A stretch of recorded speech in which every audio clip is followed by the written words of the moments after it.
Welcome to Kenton's videos. Enjoy the video. In this video, I will show how to make deviled egg chicks. First, gather your ingredients and tools. You will need 6 to 8 hard-boiled eggs, about 1/4 cup of mayonnaise, 1 teaspoon of Dijon mustard, and a half teaspoon of white vinegar. Also, prepare a pinch of salt and pepper. For decoration, have a few black peppercorns and a small piece of carrot ready. A piping bag will help create neat fillings. Now, let's prepare the egg yolks. Begin by carefully slicing your hard-boiled eggs in half lengthwise. Gently scoop out the vibrant yellow yolks into a small mixing bowl, being careful not to tear the whites. Use a fork to mash the yolks until they are completely smooth and free of lumps. Then, incorporate about 1/4 cup of mayonnaise, 1 teaspoon of Dijon mustard, a half teaspoon of white vinegar, and a pinch of salt and pepper.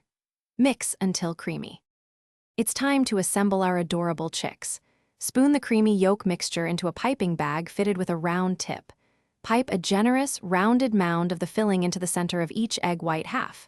Next, take the remaining egg white halves and carefully slice a small, thin piece from the bottom.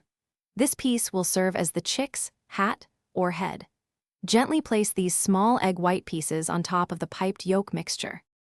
For the final charming touches, let's decorate our deviled egg chicks. Take a small piece of carrot and cut it into tiny, triangular shapes to create the beaks.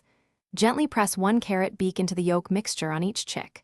For the eyes, carefully place 2 black peppercorns onto the yolk, above the beak. Arrange your finished deviled egg chicks on a serving platter. Chill them for at least 30 minutes before serving to ensure they are firm and delicious. Thanks for watching. Consider subscribing if we helped you.